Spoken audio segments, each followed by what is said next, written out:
안녕하세요. 유튜브 4일차 박창근이라고 합니다. 이제 이름 말고 막 부캐 TV 이름 정했으니까 막 채널 이름을 말하는 게 맞을까 싶기도 하고 뭐 어떤 이제 배경 음악도 막 깔아야 되지 않을까라는 것들을 이제 막 고민을 조금씩 뭐 재미삼아 하고 있는데 참 재밌는 것 같아요. 오늘 다른 걸 이제 영상을 쳐다보다가 봤는데 유튜브가 이제 구독자 수가 쌓여감에 따라서 이제 아무것도 없는 사람에게는 주지 않는 혜택들을 이렇게 쌓여가는 게 있더라고요. 뭐 몇 명 이상이면 어떤 기능이 새로 열리고 또 몇 명 이상이면은 뭐 제가 봤을 때 좀 저한테 매력적이었던 거는 이제 오디오 콘텐츠를 뭐 백그라운드 음악을 주는 것 같아요. 그런 것들을 제공해 준다. 역시 이제 부익부 빈익빈 사회에 대해서 다시 한번 느끼면서 뭐 언젠가는 그 숫자가 달성되면 이렇게 무음에 심심한 게 아니라 좀 더 영상 분위기에 맞는 음악이라든지 이런 걸 좀 깔면서 갈 수 있는 날이 언젠가 오지 않을까 그런 생각을 좀 해봅니다. 참 신기한 게 오늘도 너무 터프한 하루여가지고 머리가 너무 아파서 방금까지 있었는데 막상 이제 틀고 뭔가 기록을 한다고 생각하면서 말을 하니까 좀 뚫리네요. 막혀있는 게 뚫렸다고 해야 되나? 그래서 여전히 머리가 좀 아프지만 사실 오늘 이상하게 유난히 머리가 좀 아프네요. 진짜 그냥 뭐 머리가 물리적으로 좀 아파요. 여기 앞에가 꽉 막힌 것 같은 느낌. 어쨌든 건강이 제일 소중한 자산입니다. 모두 건강한 하루 되시고요. 오늘은 이 두 가지 주제를 한번 얘기를 해보고 싶었습니다. 뭐냐면 클럽하우스가 갑자기 사람들이 계속 뭐 여러 단톡방이라든지 뭐 페이스북이라든지 여러 SNS에서 너무나 계속 언급하시고 사람 많은 방에는 기본적으로 초대권 드려요 라는 게 너무 얘기가 많이 나오는 거예요. 그래서 뭐야 클럽하우스가 라고 보다 보니까 이제 오디오 스트리밍 서비스더라고요. 뭐 이제 아마 새롭게 실리콘밸리 쪽에서 새롭게 나온 어떤 그런 회사로 생각이 되는데 기본적으로는 이제 뭐 약간 좀 구조가 일반적으로 단순하게 생각하면 오디오 스트리밍 플랫폼이어서 누군가가 참여를 해가지고 채널 같은 형태로 무언가를 만들 수가 있고 거기에서 권한을 가진 사람이 이제 발언을 할 수 있고 그 권한 가진 사람끼리 서로 이제 끌오리라고 해가지고 올려서 뭐 발언 기회를 줄 수도 있고 나머지는 그냥 이제 들으는 청자로서 이제 이렇게 그냥 실시간적으로 동시간적으로 사람들이 모여서 인터랙션 할 수 있는 그런 오디오 스트리밍 플랫폼이더라고요. 저도 못 들어가 봐서 저는 이제 안드로이드 폰 유저이기 때문에 아이폰이 아니어서 들어가 보지 못하고 주변 지인들이 올리는 체험기라든지 소식만을 보면서 좀 파악을 하고 있습니다. 뭐 저는 제가 필요한 것들은 찾아서 한 번씩 써보고 체험하는 편이긴 하지만 제가 굳이 뭐 필요 없다고 생각하는 것들에 대해서는 막 찾아서 들어가는 그런 편은 아니에요. 그래서 뭐 클럽하우스를 초대권 주세요 라고 했을 때 뭐 굳이 저는 뭐 아이폰도 없는데 내가 받아서 뭐 하나 라는 생각이 들었고요. 그 자체에 대해서는 오히려 흥미를 못 느끼고 있었는데 되게 아이러니한 거는 그 안쪽에서 모인 사람들이 만들어낸 컨텐츠가 꽤 재밌는 지점으로 돌아가고 있다는 게 계속 좀 이제 저한테 다가오니까 한번 들어가 보고 싶다 라는 생각이 이제 문득 들더라고요. 이게 어떻게 보면은 각인 효과일 수도 있어요. 뭐 내가 계속해서 나는 그냥 별 생각 없이 바쁘게 지내고 있지만 계속해서 노출이 되니까 뭐 내 주변 사람들 대부분 쓴다고 하고 마치 거기에 못 들어가면은 뭐 이제 아싸인 것처럼 표현되기도 하고 뭐 인싸들은 다 들어가서 보고 있대 뭐 이런 것처럼 자꾸 이제 뭐 급하게 엮여지고 혹시라도 내가 배제될 것 같은 이제 포모 증후군 같은 것이 연관이 되면서 이제 혹시 안 들어가면은 뭐 도태되는 거 아닐까 이제라는 불안감을 가질 수가 있을 것 같은데요. 뭐 사실 생각해보면 꼭 그럴 필요는 없다고 생각해요. 자기의 속도대로 가는 게 가장 중요한 거고 뭐 꼭 그 안에만 들어가야만 굉장히 가치 있는 것이 있고 내가 서 있는 곳에서 가치 있는 것은 없다 라고 생각할 필요는 없거든요. 좀 더 효율적으로 얻기 위해서 요즘 사람들은 뭐하지 트렌드를 체험해 보거나 또 그쪽이 자기가 맞는지 보기 위해서 들어가 보는 건 맞는데, 반대로 프레임을 잘못 생각해서 그쪽에 참여하지 못하면은 나는 가치 있는 것을 얻지 못할 거야 라고 이제 거꾸로 생각하실 필요는 없다. 오히려 어떤 변화가 일어나고 어떤 트렌드의 흐름이 바뀌더라도 자기가 있는 곳에서 가치를 찾아낼 수 있는 사람이 저는 가장 인생을 행복하게 살거나 더 좋은 것들을 만들어낼 수 있다고 생각하거든요. 되게 아이러니하죠. 오히려 그렇게 자기 자리에서 좋은 컨텐츠와 경험들을 만들어낼 수 있는 사람들이 그런 컨텐츠를 쉽게 딜리버리 할 수 있는 플랫폼이 많이 생겼기 때문에 그런 것들이 더 공유되고 있는데, 반대로 이제 그냥 소비 중심으로 생각하시는 분들이나 자기가 있는 곳에서 가치를 좀 더 소중하게 생각하지 못하게 사회가 너무 이제 속도와 트렌드를 강조하는 것이 아닌가, 그런 거를 지금 클럽하우스 최근에 일주일 사태를 통해서 요즘에 좀 사태라고 표현할 것들이 좀 많이 생기는 것 같아요. 그런 걸 보면서 자기의 속도로 가는 것이 가장 좋다 라는 생각이 들면서, 어떤 생각이 추가로 들었냐면, 그럼 클럽하우스의 비즈니스 모델은 뭐지? 라는 의문이 좀 들더라고요. 지금 뭐 일론 머스크가 들어와서 뭐 실제로 로빈후드 CEO와 얼마 전에 있었던 게임스탑 사태에 대해서 좀 이슈화를 시켰죠. 그 안쪽에서 실시간으로 서로 마치 청문회, 개인 사적인 프라이빗 청문회를 하는 것처럼 그 거래 금지를 시킨 거에 대한 이유를 말해라. 그랬더니 로빈후드 CEO는 여러 가지 또 이제 답변을 했죠. 그런 것들이 기사로 전해지면서 그 안쪽에 들어가야만 무언가 있는 것처럼만 느끼고 있는데, 결국에는 일단 현재적으로는 트래픽이란 말이죠. 트래픽을 모아서 뭐 앞으로는 어떤 식으로 갈지 모르겠어요. 라디오처럼 뭐 갑자기 실시간으로 막 서로 토론하고 있는데 중간에 광고를 넣을 건지, 그런 것도 잘 모르겠고, 뭐 구독료를 받을 건지, 어떤 것들을 뭐 거래를 시킬 건지에 대해서 어떤 것들의 구조로서 최종적으로는 수익 모델을 만들어낼 수 있을 것인가에 대해서 고민은 많이 들더라고요. 제가 잘 몰라서 이해를 못하기 때문일 수도 있지만, 과연 이렇게 모으는 이슈 몰이와 수많은 가입자들, 그들을 통해서 오디오 스트리밍 플랫폼이 실시간 것도 이 플랫폼이 만들어낼 수 있는 비즈니스의 가치는 무엇일까? 물론 사람을 모아놓고 그 안에서 서로 간에 굉장히 저비용으로 사람들을 빠르게 연결해서 좋은 컨텐츠들을 좀 자유롭게 라이브하게 나눌 수 있는 어떤 사회적 가치를 주는 거에 대해서는 알겠는데, 그 가치를 이제 비즈니스적으로 어떻게 연결할 것인가, 그 부분에 대해서는 제가 좀 미천이 없어서 그런지 아직 좀 이해가 안 되고 있는 것 같습니다. 다음 스텝을 재밌게 지켜보면 되겠죠. 물론 생각해보면 뭐 이렇게 유튜브가 제공하는 것처럼 영상이라는 게 아무리 압축을 한다 그래도 기본적으로 용량이 너무 커요. 그렇기 때문에 이것들을 계속, 저처럼 아무것도 아닌 사람도 지금 계속 녹화해서 무언가를 생산해서 올려내고 있는데, 유튜브의 어떤 그 서버는 얼마나 용량이 계속 많이 생기겠어요.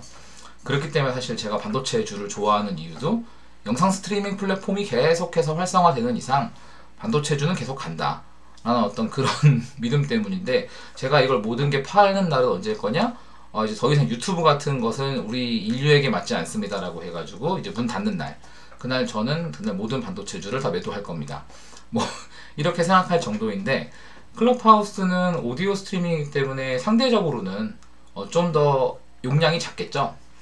그래서 작진 않겠지만 어쨌든 스타트업이 자기의 연료를 희생하면서 비용이라는 투자금이라는 소액의 자금을 이제 버닝해 가면서 돈을 벌 수 있는 매출의 현금 흐름 구조를 만들 때까지에는 영상보다는 좀 비용 부담이 적은 플랫폼이겠구나, 뭐 이런 지점들도 하나의 생각을 미쳤었고요. 뭐 UX나 이런 것들이 공유되는 것들의 디자인 같은 거는 굉장히 깔끔하고 예쁘더라고요. 어차피 모바일 온리 시대이기 때문에 모바일에 맞춰서 굉장히 예쁘게 잘 설계를 했구나, 이 팀의 뭐 UX 관련되거나 이런 부분들이 굉장히 좋은 사람이 팀원에 있구나 라는 생각도 했고요. 기본적으로 그냥 아무나 접근할 수 있다는 걸 반대로 이제 어떤 멤버십을 이제 초대 개념을 넣어서 사실 뭐 우리나라 사람들한테는 거꾸로 익숙할 거예요. 우리나라에는 티스토리라는 이미 블로그를 초대권이 없으면 발행을 할 수 없는 참 동일한 개념을 썼던 심리적 개념을 썼던 플랫폼이 이미 있었기 때문에 뭐 이미 그걸 썼던 세대에서는 뭐 옛날 티스토리 초대권 받았던 기억이 막 추억이 소환되면서 그런 기억들이 나실 텐데 어쨌든 클럽하우스 사태를 보면서 비즈니스 모델이 무엇인지 궁금하다. 그리고 뭐 사람들이 막 열심히 모여서 와 이렇게 하더라도 자기의 속도로 가는 것이 더 중요하고 이런 사태를 지켜보면서 오히려 저기에 참여하지 못해도 내가 배제됐다고 생각하는 것이 아니라 내가 있는 곳에서 가치를 더 부여하고 이제 찾아낼 수 있는 능력이 오히려 더 삶을 행복하게 살 수 있는 능력이 아닐까라는 생각을 좀 하게 된 오늘이었습니다.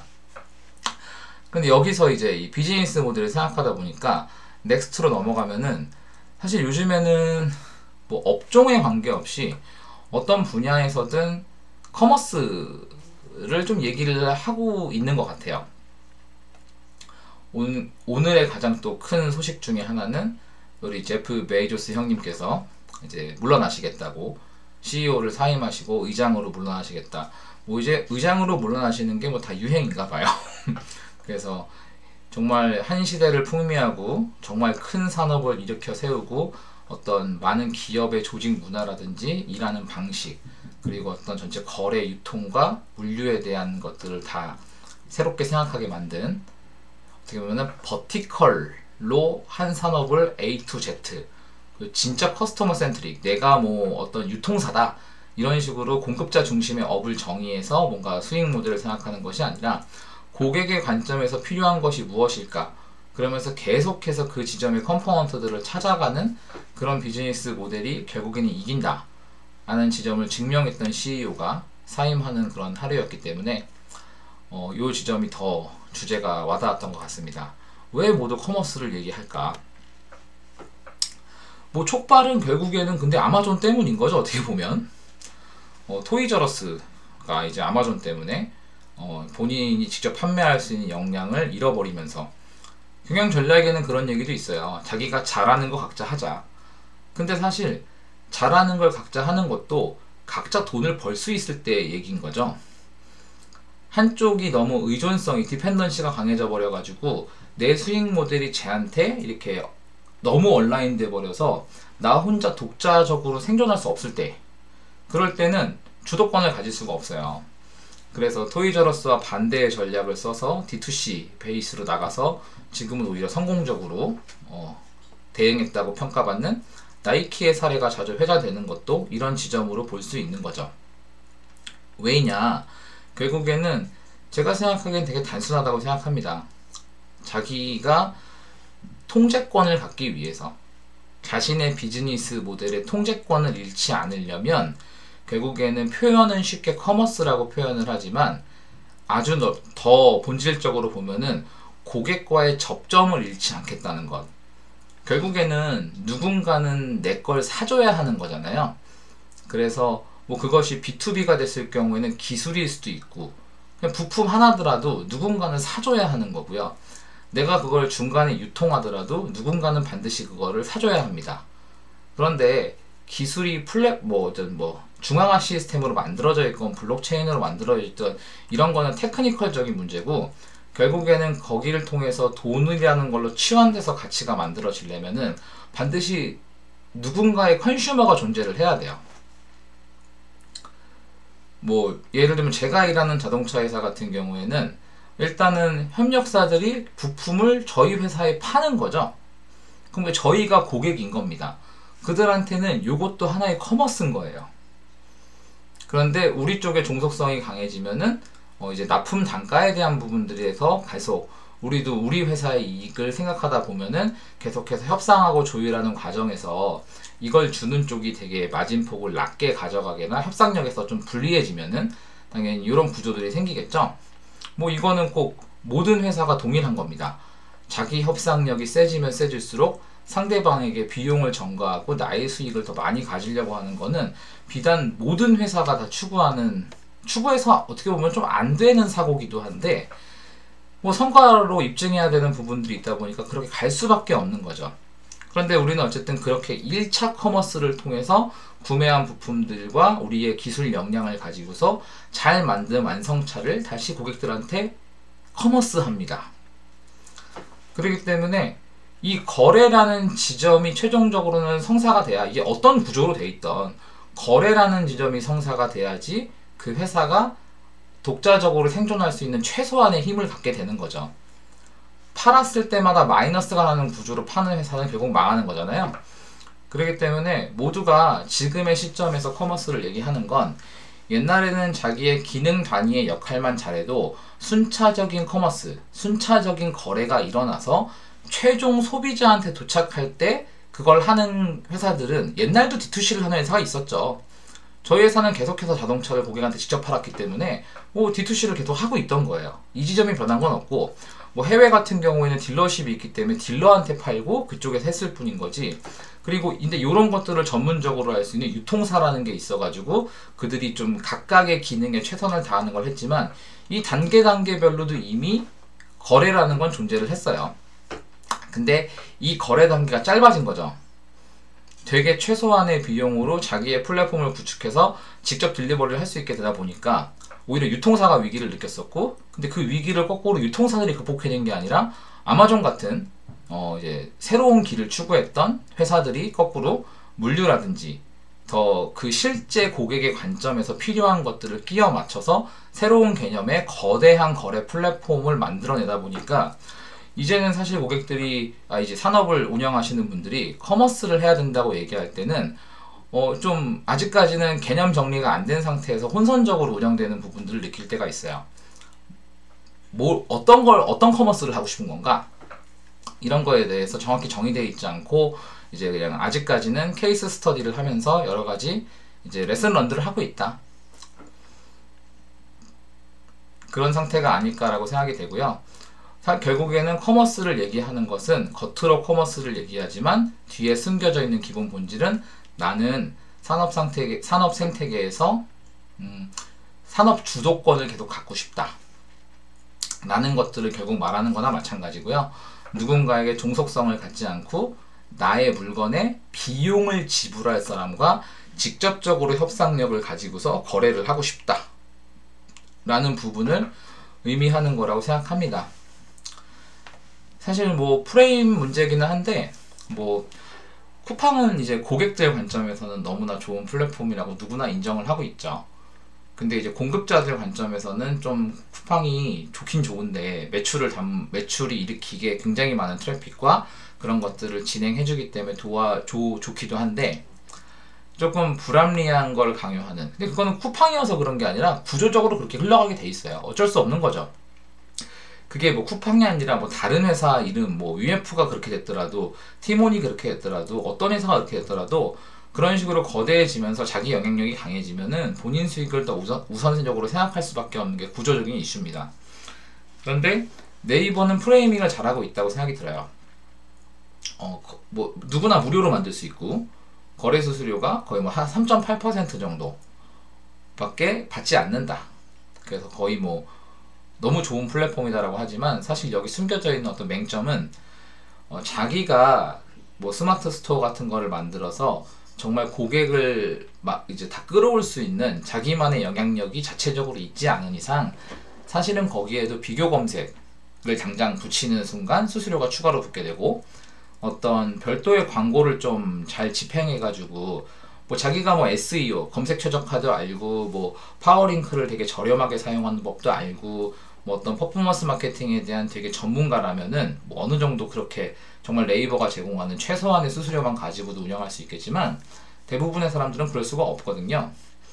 그래서 광고 상품들을 자꾸 솔루션을 사용하게 되고, 그런 것들을 쓰다 보면은 실질적으로는 뭐 매출의 몇십 % 정도까지도 비용으로 지출하지 않는 이상 결국에는 거래가 성사되지 않고 그냥 스마트 스토어만 혼자 존재하는 그런 구조로도 되고 있기 때문에, 어쨌든 이런 지점도 되게 재밌게 보고 있습니다. 올해 유통시장은 네이버 대 쿠팡, 그리고 이베이 코리아가 누구한테 팔릴 거냐, 뭐 이런 식으로 커머스판을 바라보기도 하지만, 저는 개인적으로 그 뒤에 기저에 흐르고 있는 여러 지점에서는 그러면서 다시 모든 기업들이 직접 커머스를 어떻게든 뭔가 해야겠어 라고 생각하는 본질은 산업 생태계의 주도권을 나에게 비용을 직접 지불하는 사람과의 접점을 놓치지 않음으로써 주도권을 놓치지 않겠다 라는 관점에서부터 출발하는, 어떻게 보면 불안감으로부터 출발하는 어떤 생각일 수도 있고요. 아니면은 좀 더 전략적으로 드라이브를 걸어서 산업 생태계 주도권을 갖고 가겠다는 좀 더 파워풀한 생각에서 출발할 수도 있지만, 어쨌든 저는 결론적으로 말씀드리고 싶은 거는 자기의 속도로 가는 것이 좋다 라고 생각을 합니다. 뭐 먼저 도전해서 말아먹으시는 분들도 있을 거고요. 또 여러가지 실패 케이스가 쌓여서 또 성공으로 가는 길도 있겠지만, 어쨌든 이런 모든 상황들은 케이스 바이 케이스가 될 거고, 타사를 연구하기 전에 앞서서 내가 하고 싶은 것이 무엇인지 정확하게 정의하고 그거에 맞게 실력을 우리 기준에 맞게 쌓아가는 회사가 앞으로 살아남을 수 있지 않을까. 오늘도 역시 두서없이 얘기를 했지만 그런 생각이 든 하루였고요. 결국 그래서 마지막으로 궁금해지는 거는 클럽하우스의 또 수익 모델은 무엇일까? 그런 생각이 든 하루였습니다. 어떤 주제들을 생각할 때 주제 하나하나씩 생각해 볼 필요는 있지만, 그 기저에 흐르는 본원적인 것은 무엇일까 라고 자꾸 생각을 하게 되고요. 그 지점에 맞게 하는 본질은 저는 자기가 어떤 지점에 서 있든지 다 관통한다고 생각해요. 근데 이제 그 관통하는 지점을 무엇으로 할 것인가, 어떤 일들을 하면서 그걸 실현해낼 것인가는 완전히 세상에 수많은 수천 가지 수만 가지의 케이스가 있다고 생각하기 때문에 그 케이스대로 잘 만들어가는 게 좋다고 생각하고, 그 속도, 자기만의 속도, 저게 좋으니까 무조건 따라 해야 돼요, 뭐 저게 좋으니까 무조건 따라 해야 돼요 라는 것보다는 참고는 하되 나의 기준을 가지고 명확하게 탄탄하게 다리를 딱 내딛은 상태에서 정중동의 자세로 가는 것이 개인이나 기업이나 좋지 않을까, 그런 생각을 해봤습니다. 오늘 머리가 너무 아파서 그런지 제가 생각해도 너무 두서없이 왔다 갔다 한 것 같은데, 뭐 마지막으로 마치면서 오늘 새로운 사실을 알게 된 게, 클럽하우스는 안드로이드 폰은 들어갈 수 없지만 아이패드를 가진 사람은 들어갈 수 있다. 그래서 내일 한번 둘째한테 넌지시 한번 좀 달라 그래가지고 설치를 해보고 싶은데요. 초대권이 없어가지고 한번 국어를 해봐야겠습니다. 자기의 속도로 가는 것도 좋지만 트렌드도 읽지 말자, 그런 생각을 하면서 오늘 두서없는 블루엔진TV의 얘기는 마치도록 하겠습니다. 감사합니다.